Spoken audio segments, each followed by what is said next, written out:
오늘 말씀의 제목은 귀에 거슬리는 좋은 소식입니다.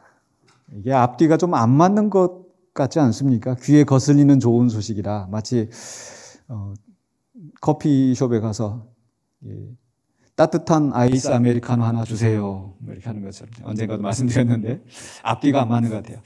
좋은 소식을 들으면 귀가 즐거워야 되는데 귀가 거슬린다? 이게 왜 그럴까? 좋다라고 하는 게 이제 무엇을 기준으로 해서 좋은가가 문제겠죠.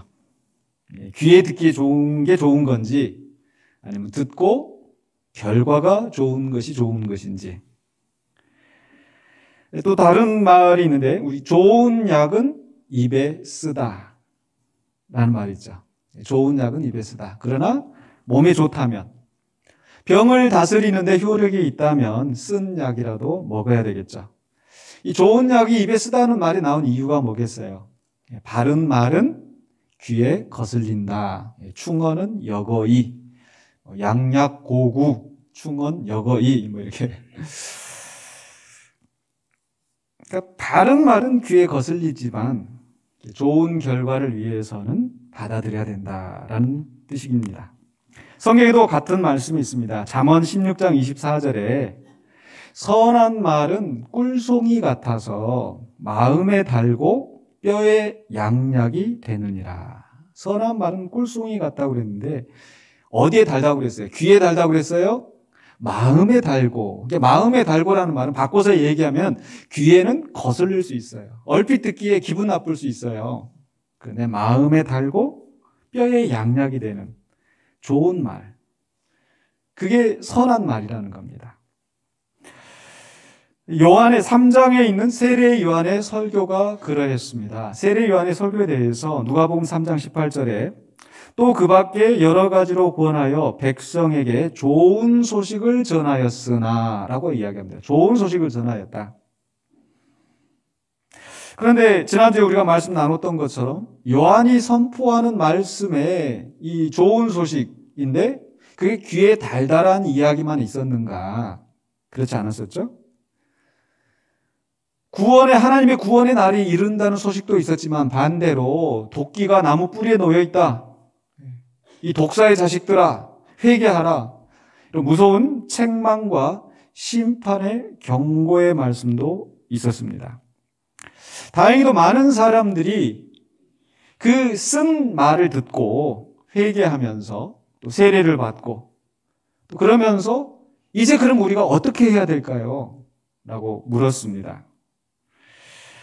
거기에 대해서 요한은 자기에게 맡겨진 일들, 세리는 세리대로, 군인은 군인대로, 그러니까 자기에게 주어진 역할을 성실하게 감당해라는 거. 더 이상 욕심 부리지 말고, 과한 욕심 부리지 말고, 성실하게 자기 일을 다 하는 거. 이게 이제 회개한 성도의 모습이라는 거죠. 그런데 이렇게 많은 사람들이 회개하고 새로운 삶을 결단을 하는 와중에 오늘 본문의 말씀은 그 요한의 설교를 듣고 다른 반응을 한 사람을 소개합니다. 이게 바로 헤롯입니다. 분봉왕 헤롯인데 3장 19절 20절에 다시 보시면 분봉왕 헤롯은 그의 동생의 아내 헤로디아의 일과 또 자기가 행한 모든 악한 일로 말미암아 요한에게 책망을 받고 그 위에 한 가지 악을 더하여 요한을 옥에 가두니라.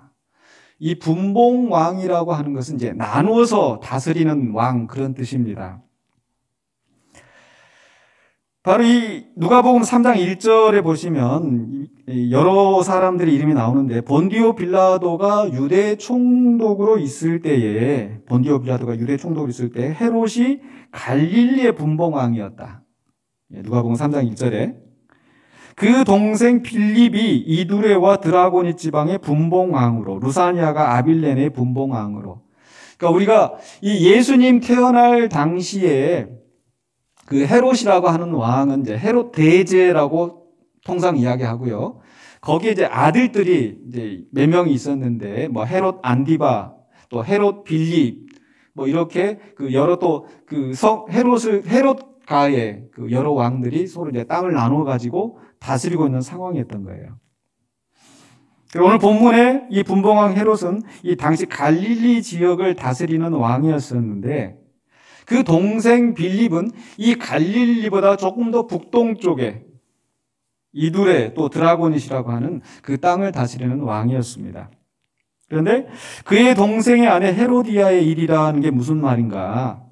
이 분봉왕 헤롯이 이 자기의 이복 동생이자 북동쪽 지역을 다스리는 이 분봉왕 빌립이 죽자 그 빌립의 아내였던 헤로디아와 결혼하기 위해서 자기 본처를 버리고 이혼하고 그리고 나서 그 헤로디아를 아내로 맞이했어요. 그러면서 그 헤로디아의 도움을 얻어서 그 동생 빌립이 통치하던 그 땅까지 자기가 접수한 겁니다. 집어삼킨 거예요. 그러니까 이런 그 일들이 자기 아내를 버린 것, 또 동생의 아내를 취한 것, 또 자기에게 주어진 영역을 넘어서 그 욕심을 부리고 그 땅을 차지한 일들, 이런 것들이 사람들에게 비난을 받기에 충분했었던 거죠. 그런데 당시 군중들에게 영향력이 있던 세례 요한이 거기에 대고 직접 비판을 한 겁니다. 요한이 그 당시에 지도자들인 바리새인들, 사두개인들 앞에 이 독사의 자식들아라고 막 외쳤던 그걸 생각을 해보면 이 헤롯 왕이라고 예외를 두지 않았던 것 같습니다. 사실 이 요한이 말했던 회개가 어떤 것이었어요? 세리, 부당하게 착취하지 말아라. 군인들은 힘으로 강탈하지 마라. 받은 급료를 만족해하고 그 이상 욕심내지 말라는 게 핵심이었었잖아요. 근데 헤롯은 자기 몫에 만족하지 않고 불의한 방법으로, 탐욕으로 동생의 아내를 취하고 그 땅을 자기가 차지한 거예요. 요즘 말로 하자면 권력형 비리인 겁니다. 그런데 그 권력을 쥐고 있는 사람이기 때문에 대부분의 사람들이 그 앞에 침묵하는 겁니다. 침묵하는 정도가 아니라 아부를 하고 거기에서 뭐라도 더 얻어먹으려고 하는 그런 사람들이 더 태반이었던 거죠. 마치 우리나라 역사에서도 군부 독재 시절에 그렇게 독재자 앞에서 아부하는 사람도 많이 있었는데 특히나 안타까운 것은 이 교회 지도자들이 그 자리에 나가서 축복해주고 칭찬해주고 그래서 뒷거래로 또 뭘 또 이렇게 얻어받고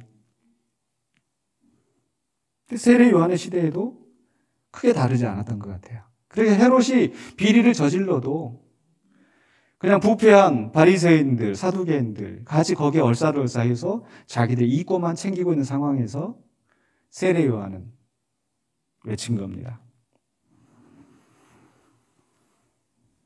세례 요한은 그 헤로디아의 일만 이야기한 게 아니라 다른 악한 일들에 대해서 책망을 했다.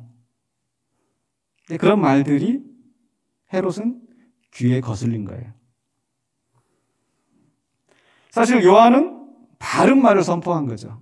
요한의 설교에 대해서 지난주에 나눴던 말씀처럼 하나님의 말씀이 요한에게 임한지라.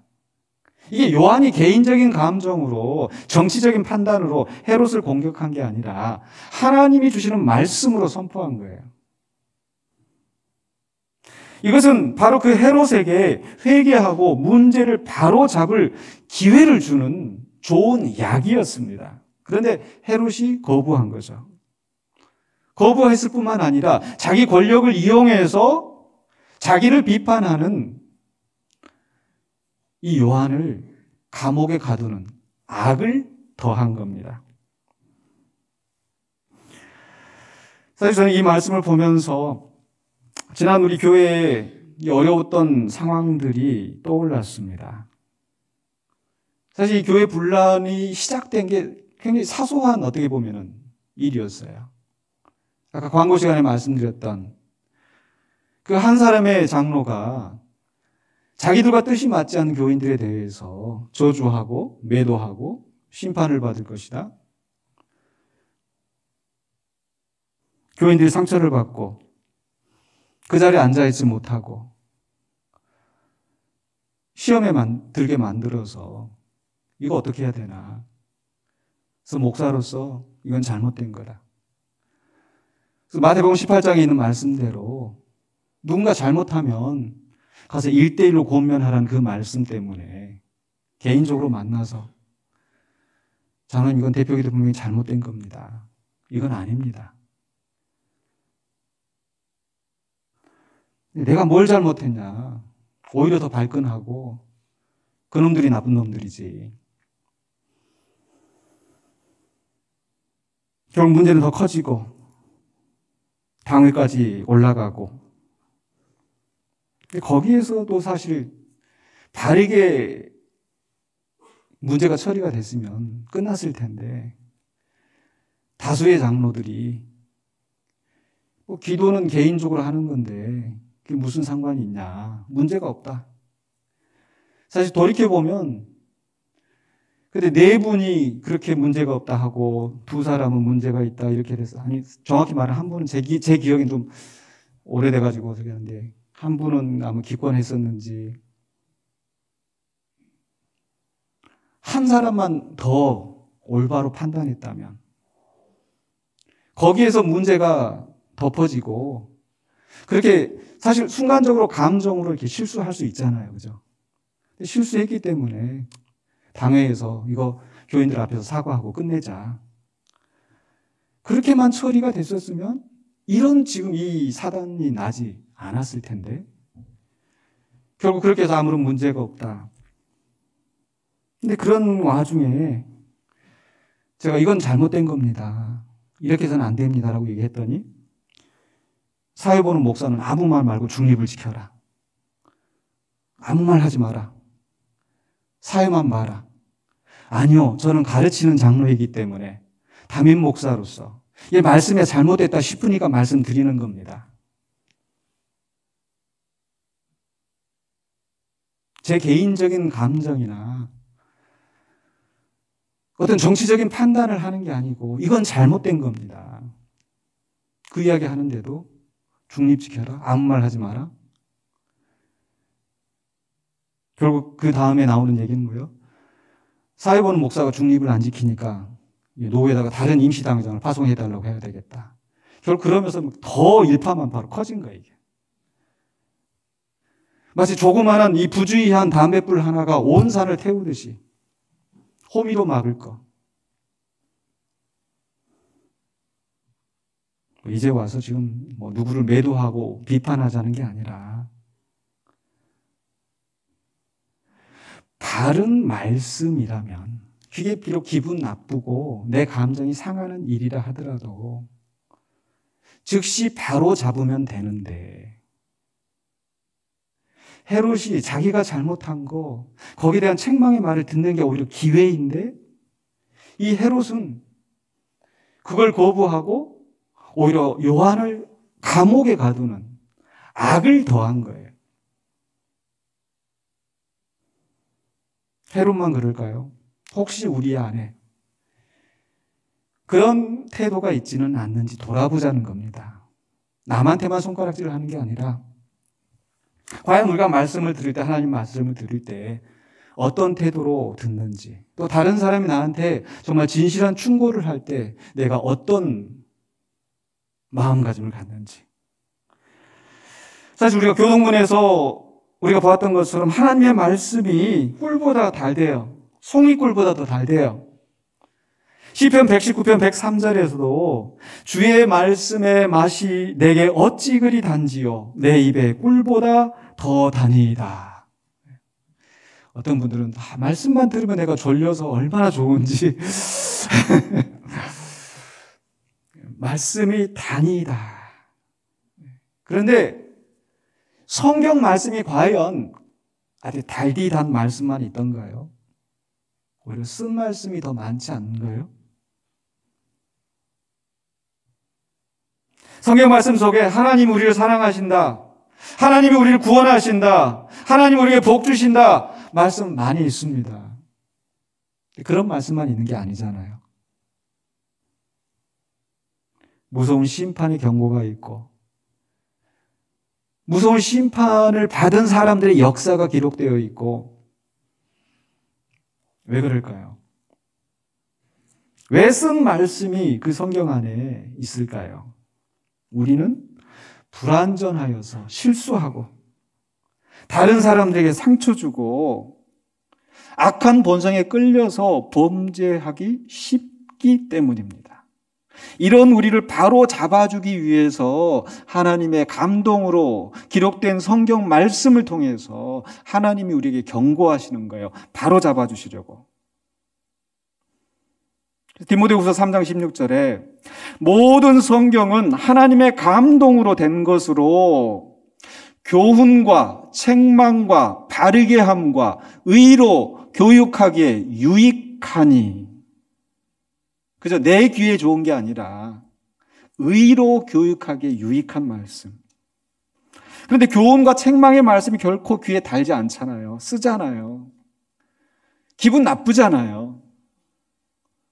그런데 유익하다는 거예요. 왜 유익합니까? 3장 17절에 이는 하나님의 사람으로 온전하게 하며 하나님의 사람으로 온전하게 하며 모든 선한 일을 행할 능력을 갖추게 하려 함이라.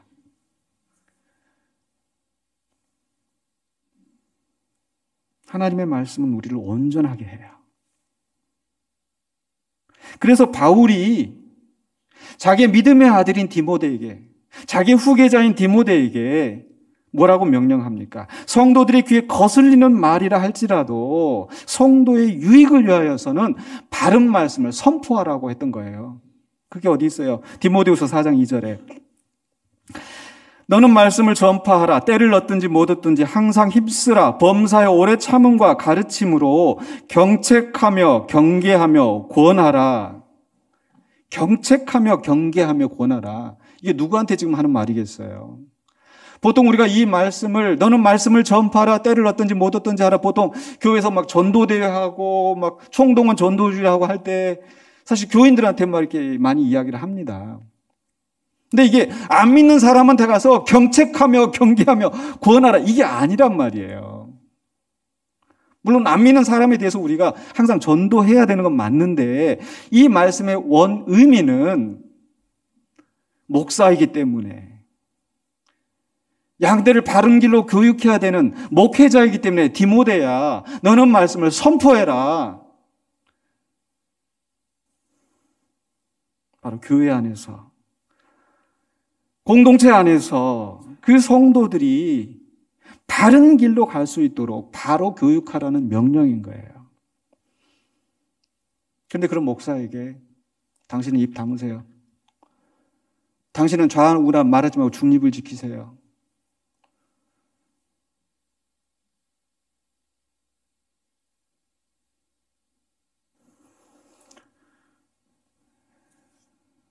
바울은 디모데에게 말씀을 전파하라.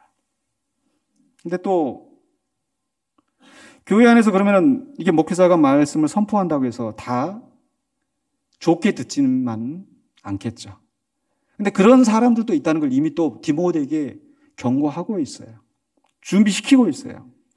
계속해서 그 다음 말씀 디모데후서 4장 3절로 4절에 때가 이르리니 사람이 바른 교훈을 받지 아니하며 귀가 가려워서 자기의 사욕을 따를 스승을 많이 두고 또 그 귀를 진리에서 돌이켜 허탄한 이야기를 따르리라.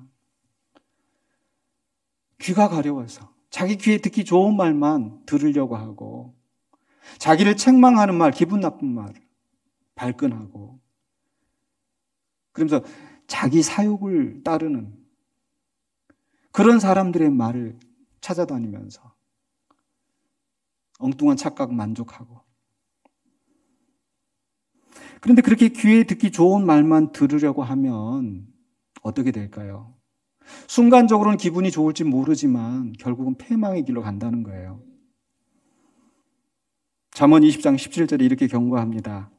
속이고 취한 음식물은 사람에게 맛이 좋은 듯하나 후에는 그의 입에 모래가 가득하게 되리라.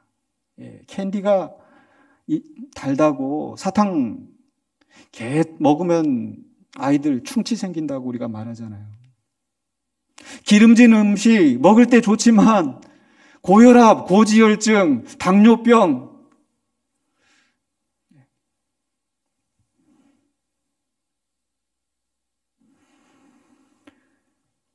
그런 귀에 듣기 좋은 말이 좋은 결과를 가져오지는 않는다라는 거. 결국 그게 패망의 길로 간다는 거. 언젠가도 한번 말씀드렸는데 제가 한국에 와서 얼마 안 됐을 때 횡단보도를 건너가는데 어떤 아주머니가 영이 참 맑으시네요. 나는 이 사람이 어떻게 나를 알아보고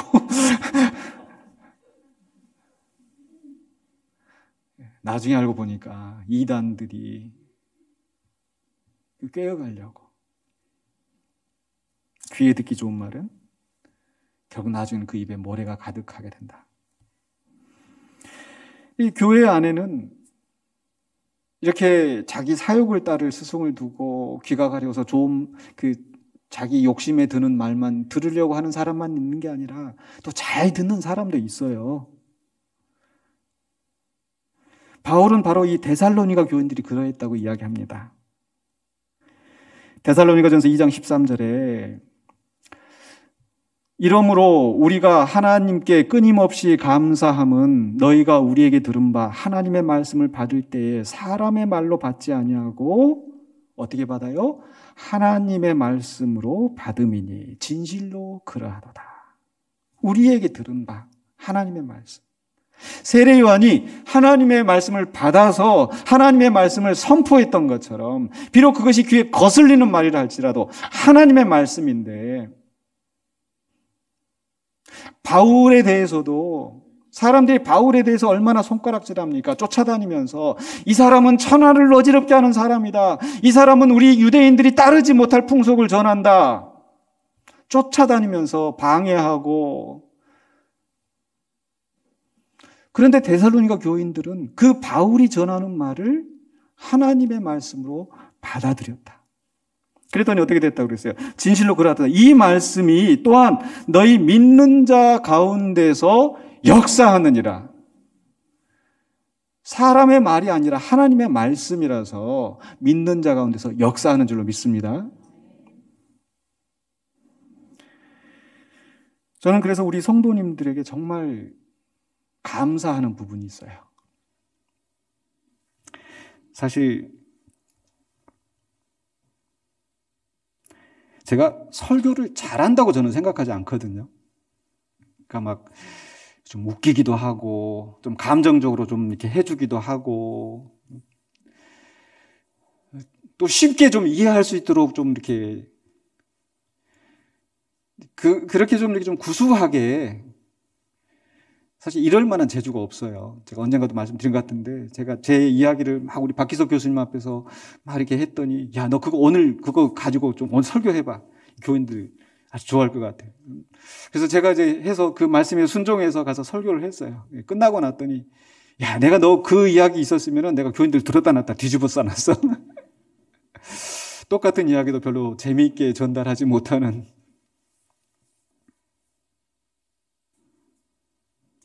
별로 이렇게 설교를 이렇게 잘하는 사람이라고 생각이 안 드는데, 그러나 저는 말씀을 붙잡고 본문을 붙잡고 내가 하고 싶은 이야기 하는 게 아니라 이 말씀이 무엇을 의미하는가, 하나님이 이 말씀을 통해서 우리 성도들에게 무엇을 전하라고 하시는가, 일주일 내내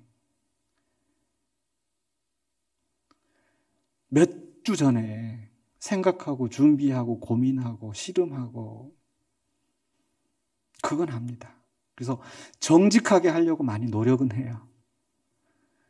근데 감사하게도 우리 성도님들이 그 말씀을 잘 받아주시는 것 같아서, 이 텁텁하고 이 쓰디쓴 이 말씀들을 잘 받아주시는 것 같아서, 그리고 또 그 말씀들이 오늘 데살로니가 교인들에게 했던 말씀처럼 성도들 가운데 믿음 안에서 역사하고 있어서 저는 감사합니다. 성도들이 하나님의 말씀으로 받아들일 때 그 말씀이 믿는 자 가운데 역사하는 줄 믿습니다. 근데 듣지 않으면, 성도들이 그렇게 받아들이지 않으면 역사합니까? 안 하죠. 그 말씀을 거부하는 사람들한테는 아무리 하나님의 말씀이라도 돼지 앞에 진주가 되는 거예요. 바로 헤롯이 여기에 문제가 있는 겁니다. 분명히 하나님의 말씀인데, 자기 죄를 지적하고 책망해서 바른 길로 가게 하는 말씀인데, 돼지 앞에 진주처럼 그 진주를 밟아버리는 거예요. 그 진주를 전하는 그 사람을, 세례 요한을 감옥에 가둔 겁니다. 바로 이 세례 요한의 책망을 들을 때 헤롯은 즉시 인정하고 죄사함을 받게 하는 회개의 세례를 받았어야 했습니다. 그렇다면 헤롯에게도 기회가 있었겠죠. 그런데 헤롯은 그렇게 하지 않고 오히려 세례 요한을 감옥에 가두고 나중에 목을 베서 참수형에 처합니다.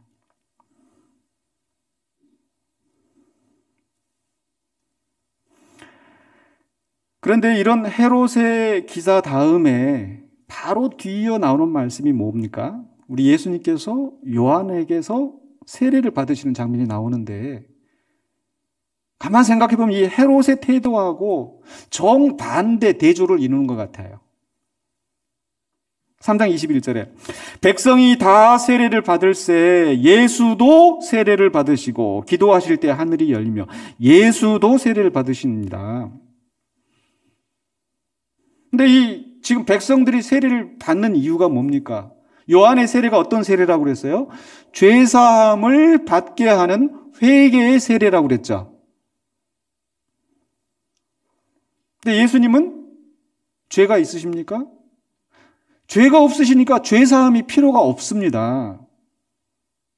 요한의 설교를 들으면서 마음의 찔림을 받으실 일이 없고 회개하고 새로운 삶을 결단해야 될 이유가 없어요. 그래서 요한에게 세례를 받을 필요가 없습니다. 요한도 이걸 너무나 잘 알고 있어요. 그래서 요한이 다른 성경에 보면 내 뒤에 오시는 나보다 능력이 많으셔서 나는 너에게 물로 세례를 주지만 그분은 성령과 불로서 세례를 주시는 분이다. 나는 그분의 신발끈도 묶을 자격이 없는 사람이다. 그런데 그분이 오셔서 다른 백성들과 똑같이 세례를 받으시는 거예요. 요한이 얼마나 놀랬겠습니까? 그래서 마태복음 3장 14절 보니까 요한이 말려 이르되 내가 당신에게서 세례를 받아야 할 터인데 당신이 내게로 오시나이까.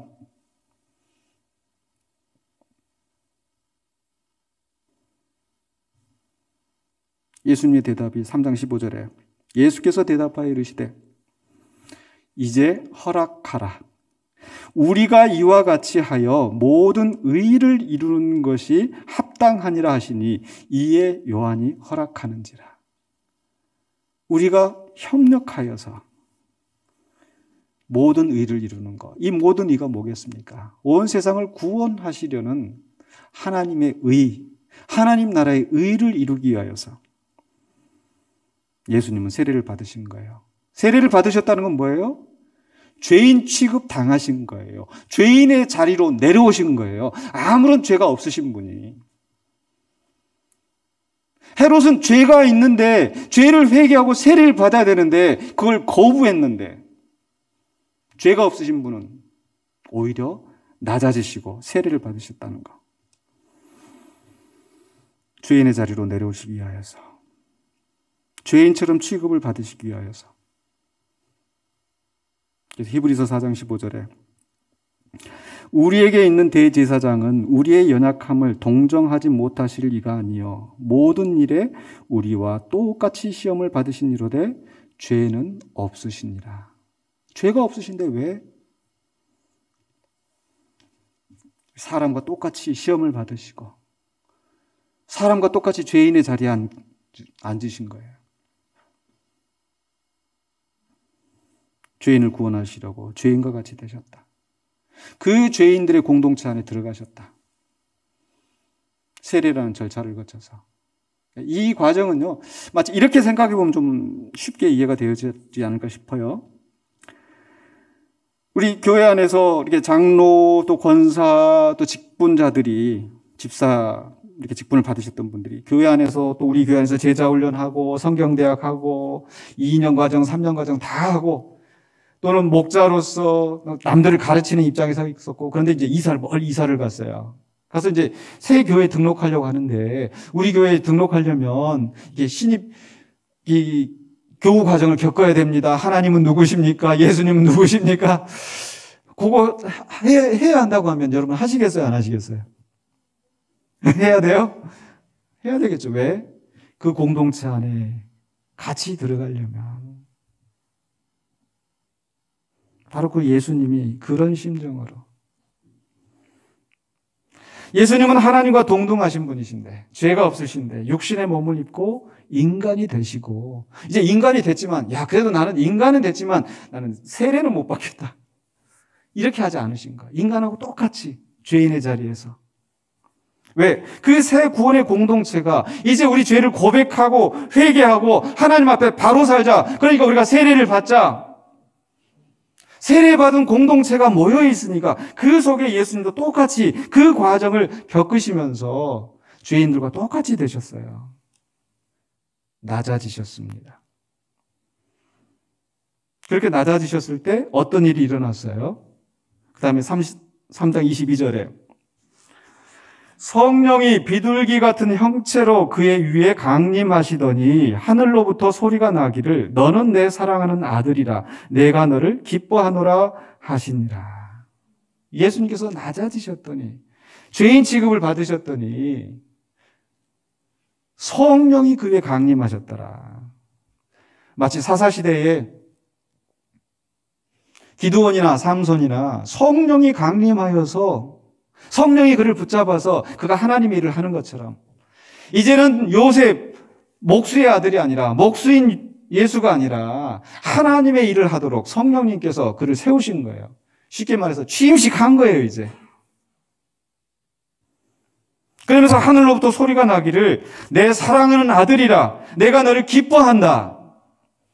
어쩌면 사람들은 그를 향해서 저 사람도 죄인이네 손가락질 했을지 모르지만 하나님은 내가 너를 사랑한다. 내가 너를 기뻐한다. 당신의 아들로 공인하시고 공생애를 감당할 수 있도록 위임하신 거예요. 바로 예수님이 스스로 낮아지시고 하나님의 의를 이루기 위하여 순종하셨을 때. 그래서 예수님은 마태복음 23장 12절에 누구든지 자기를 높이는 자는 낮아지고 누구든지 자기를 낮추는 자는 높아지리라 말씀하셨어요.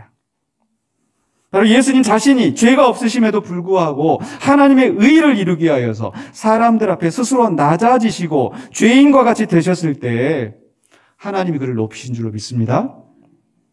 예수님이 그렇게 낮아지셨는데 하물며 우리 죄인들이 우리의 약함과 제약된 본성을 가지고 있는 우리가 우리의 약함을 인정하고 더 말씀 앞에서 낮아져야 되지 않겠습니까? 우리는 예수님처럼 죄가 없지 않습니다. 예수님처럼 완전하지 않습니다. 죄와 허물로 가득 차 있습니다. 그렇기 때문에 경책하는 말씀, 의로 교훈하는 말씀, 그게 항상 필요한 거예요. 그 말씀이 우리를 하나님의 사람으로 온전하게 하기 때문에. 그런데 그 경책하는 말씀 앞에 인정하지 않고 스스로 높이려고 하면 그것 때문에 더 큰 악을 저지르고 그래서 점점 더 깊은 수렁에 빠지고 자기 자신만 문제가 되는 것이 아니라 공동체를 다 위험한 지경에 빠지게 하고 그래서는 안 된다는 거죠.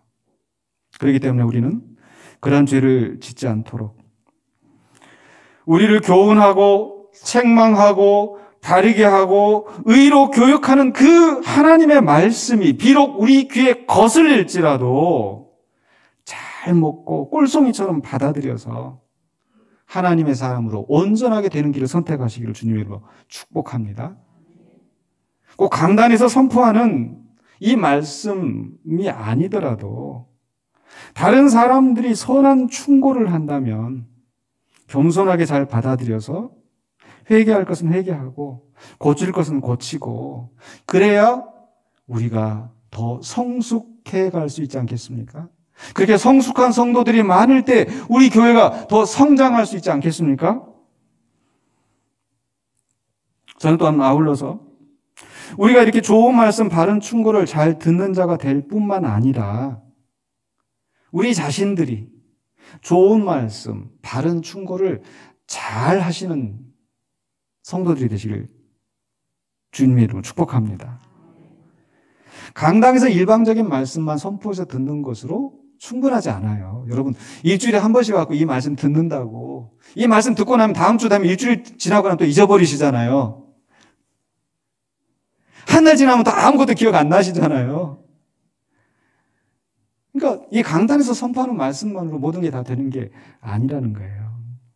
믿음의 공동체 안에서 서로 권면하고 그래야 함께 성숙한다는 거.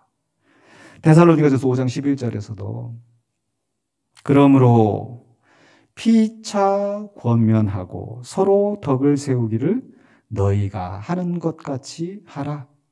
지금까지 너희가 해오던 것처럼 피차 권면하고 서로 덕을 세우기 위하여서. 근데 피차 권면할 때 어떻게 해야 되겠어요? 아까 바울이 디모데에게 오래 참음과 온유함으로 이렇게 하라고 그랬잖아요. 그 피차 권면할 때 그냥 거찌르는 말, 상처 주는 말이 아니라 다르게 해야겠죠. 그래서 잠언 12장 18절에 이렇게 말씀하고 있어요. 칼로 찌름같이 함부로 말하는 자가 있거니와, 같이 따라서 하십시다. 지혜로운 자의 혀는 양약과 같으니라. 칼로 찌름같이 함부로 그냥 내 화나는 대로, 내 감정대로 툭툭 뱉어내고, 그게 아니라 내가 하나님의 말씀을 전한다. 저 사람을 바르게 의로 교육하기 위해서 내가 전한다는 그런 정말 목회자의 심정으로 지혜롭게 바르게 전할 때 우리가 함께 성숙해 갈 수 있을 줄 믿습니다. 그렇기 때문에 우리가 그런 지혜로운 자가 되려면 어떻게 해야 되겠어요? 좋은 선생이 되려면 먼저 뭐가 돼야 된다? 좋은 학생이 되어야 한다. 내가 먼저 다른 사람 말에 귀를 기울이고 강단에서 선포되는 말씀이 귀에 거슬릴지라도 정말 그 말씀에 비추어서 내가 잘못된 게 아닌가 한번 돌아보고, 다른 사람이 하는 말들 그저 그냥 막아서고 방어하고 기분 나쁘게 받아들일 게 아니라 다시 한번 돌아보고, 그리고 내가 좋은 선생이 되어서 다른 사람들에게도 또 그렇게 지혜롭게 잘 증거하시는, 전파하시는, 때를 얻든지 못 얻든지 전파하시는 저와 여러분이 되시기를 주님의 이름으로 축원합니다. 기도하겠습니다. 거룩하신 아버지 하나님, 은혜를 감사합니다. 오늘 헤롯의 모습과 또 예수님의 모습을 보면서 우리가 하나님의 말씀 앞에서 어떻게 해야 할지를 생각해 봅니다. 우리를 바르게 교훈하는 그 말씀, 비록 우리의 마음이 아프고 찔릴지라도 그 말씀을 온전히 받아들이게 하여 주시고 그 말씀대로 살아가며 하나님께 영광을 돌리는, 하나님의 나라와 의를 이루는 우리 성도들이 되게 하여 주시옵소서. 우리 믿음의 공동체 안으로 우리를 함께 불러주셨사오매 우리가 각자 또 하나님의 말씀을 온전히 받아들이고 또 지혜롭게 피차 권면하며 그렇게 우리가 성장할 수 있는, 성숙할 수 있는 우리 믿음의 공동체가 되게 하여 주시옵소서. 예수 그리스도 이름으로 기도하옵나이다. 아멘.